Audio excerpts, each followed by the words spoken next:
तो गिवन में इन्होंने बोला D E and F R respectively the midpoints of sides AB, BC and CA in triangle ABC। ये given है। मान क्या कर रहे हैं ये? To find the ratio of area of triangle DEF upon ABC, मतलब पूरे ट्रायंगल का रेशियो नीचे, एबीसी का रेशियो नीचे और डीईएफ का ऊपर रहना चाहिए। तो सबसे पहले तो इस पार्ट का एरिया चाहिए होगा, ये जो बीचों बीच हमने बनाया, और इसके बाद फिर मुझे बड़े वाले ट्रायंगल का एरिया चाहिए होगा। तो ये दो ट्रायंगल मेरे पास है, एक बड़ा वाला एक छोटा वाला ट्रायंगल। तो यहाँ पर अगर मैं बात करूं तो इसे कैसे स्टार्ट किया जाए, जो चीज मुझे दे रखी है वहीं से स्टार्ट किया जाएगा। तो जैसा कि हम जानते हैं कि डी और ई दोनों के दोनों मिड पॉइंट हैं और ए बी और ए सी साइड पर हैं, और हम देख पाएंगे डी ई जो है वो ए सी के पैरेलल होगा, ये पोर्शन इसके पैरेलल होगा। ड्रॉ कर देते हैं। ये जो डी ई वाला पार्ट है ये ए सी के पैरेलल होगा, यहां से यहां तक। तो जो डीई है वो एसी के पैरेलल होगा। तो ये जो डी, हमने मिड पॉइंट थ्योरम पढ़ी थी, याद हो क्लास 9th में, कभी भी दो पार्ट ऐसे पैरेलल में आ जाते थे तो हम क्या लिखते थे कि जो डीई है वो हाफ ऑफ एसी हो जाएगा। ये हमें थोड़ा सा 9th का पोर्शन अपना रिकॉल यहाँ पर करना होगा कि हमने प्रूफ में स्टार्टिंग कहां से करनी है कि डी और ई दोनों के दोनों मिड पॉइंट हैं, और यहाँ पर डीई जो पोर्शन है, जो डीई लाइन है वो एसी के पैरेलल है। और इसका मतलब अगर ये पैरेलल हो जाती है तो मिड पॉइंट थ्योरम हम जो क्लास 9th में करते थे, DE is equal to half of AC, ये होती थी, जिसको हम मिड पॉइंट थ्योरम बोलते थे। So DE is equal to half of AC, ये पोर्शन मेरे पास आया। So now in triangle BED, and triangle BCA, मतलब बड़ा वाला ट्रायंगल ले लिया एबीसी और छोटा वाला ट्रायंगल बीईडी। मैं दो ही ट्रायंगल ले रहा हूं, ध्यान से सुनना। एक तो बड़ा वाला ट्रायंगल है और एक ये वाला ट्रायंगल ले रहे हैं बीईडी, इसे फोकस में लिया।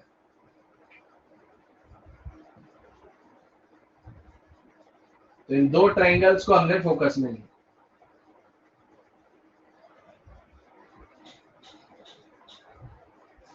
तो ये जो दो ट्रायंगल थे बीईडी और बीसीए, इन दोनों को हमने फोकस में लिया। तो यहाँ पर हम देख पाएंगे कि ट्रायंगल बीईडी, एंगल बीईडी, ये वाला एंगल बीसीए के बराबर होगा। जितना एंगल इतना आएगा उतना ही आएगा, क्योंकि सेम लाइन पर है, पैरेलल साइड पर है। तो जो एंगल मेरा यहाँ पर ये बनेगा उतना ही एंगल ये बनेगा। तो मैं लिख सकता हूँ बीईडी बीसीए के इक्वल है। इसको हम करस्पॉन्डिंग एंगल बोल देते हैं, करस्पॉन्डिंग एंगल ये बोलते हैं। फिर उसके बाद बीडीई, ये वाला एंगल किसके इक्वल होगा? इस वाले एंगल के इक्वल होगा ना, ये इसी लाइन पर है, सेम लाइन पर है।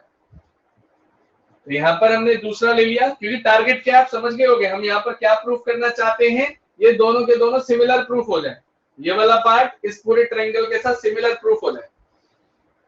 सो बीडीई इज इक्वल टू, ये पार्ट फिर अगला लिया हमने बीएसी, तो इसे हम बोलते हैं corresponding angle. So now triangle BED similar to triangle BCA, angle similarity criterion से ये हमारा प्रूफ हो गया। इसे हाईलाइट कर लेंगे। अब दूसरा पोर्शन देखना। अब जैसे ही मेरे पास से सिमिलर ट्रायंगल प्रूफ हो जाता है, मैं बीडीई और बीसीए को कंपेयर करा सकता हूं। कैसे?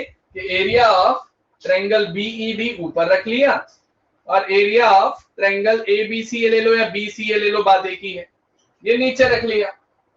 अब यहाँ पर साइडों की बात आ रही थी कि साइड में मुझे इतना पता है कि डीई हाफ ऑफ एसी है बाय मिड पॉइंट थ्योरम। जो DE वाला पार्ट है वो हाफ ऑफ AC है, और हमने ये दोनों चीजें प्रूव कर दी कि छोटा वाला ट्रायंगल और ये बड़ा वाला ट्रायंगल सिमिलर है। इसका मतलब मैं सिर्फ वही साइड पिक कर सकता हूं जिस साइड से मुझे कुछ लेना देना हो। तो देखना, छोटे वाले ट्रायंगल की ये वाली साइड पिक कर ली DE और रेस्ट ऑफ पार्ट 2 कर दिया, और बड़े वाले ट्रायंगल की ये वाली साइड पिक कर ली, ABC ट्रायंगल की AC साइड पिक कर ली, ये AC। तो ये थ्योरम हमारी अप्लाई हो जाती है। तो DE is equal to half of AC आ रहा है, मतलब DE की जगह में आधा AC रख सकता हूं, half of AC rest of power 2 divided by AC rest of power 2।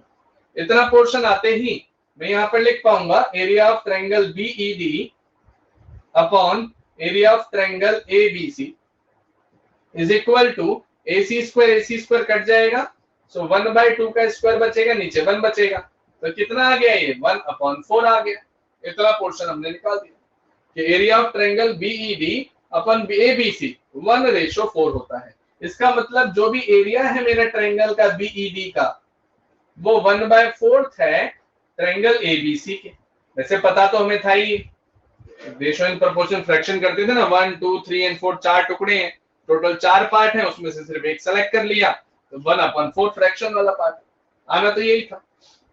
लेकिन अभी हमें क्या निकालना है कि DEF अपॉन ABC का पार्ट मुझे निकालना है, ये वाला ट्रायंगल, क्योंकि अभी तो मैंने ये वाला ट्रायंगल लिया ना ग्रीन वाला, लेकिन हमें तो लेना कौन सा था, DEF वाला पार्ट लेना था। तो इसके लिए मुझे यहाँ पर थोड़ा सा कुछ मॉडिफिकेशन करना पड़ेगा।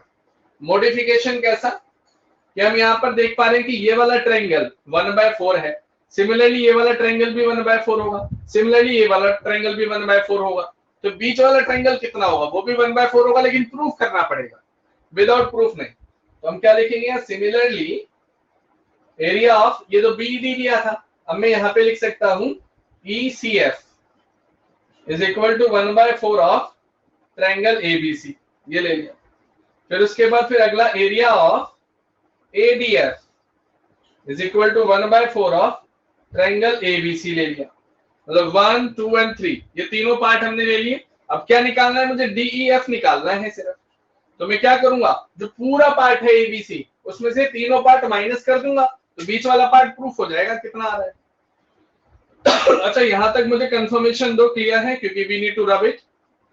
ये रब कर दिया तो फिर बाद में समझने में दिक्कत होगी। यहां तक क्लियर है सभी को, ये मैं रब कर दूं।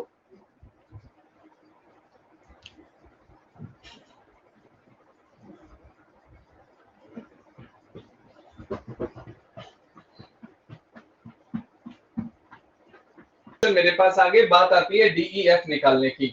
तो अगर मैं एरिया ऑफ DEF निकालना चाहता हूं, तो एक तो सबसे पूरा ट्रायंगल कितना है, सिर्फ ABC है, तो पूरा ट्रायंगल आ गया area of ABC, area of triangle ABC।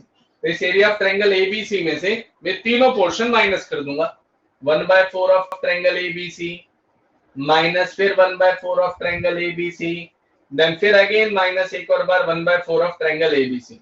तो एरिया ऑफ DEF का relation in terms of 1 minus 1 1 1 ये कितना आ जाएगा, 3/4 ABC, ये पार्ट बना। So area of triangle DEF, वैसे तो बच्चे क्या करते हैं कि सीधे 1/4 भी लिख देते हैं, लेकिन कई बार आधा नंबर कट जाएगा, यहां तो लिख सकते हो लेकिन यहां प्रूफ कर लेना, रहेगा 4 - 3/4 and here it is triangle ABC. So area of triangle DEF is equal to, here it is 1/4 of area of triangle ABC. ये पोर्शन मेरे पास आया।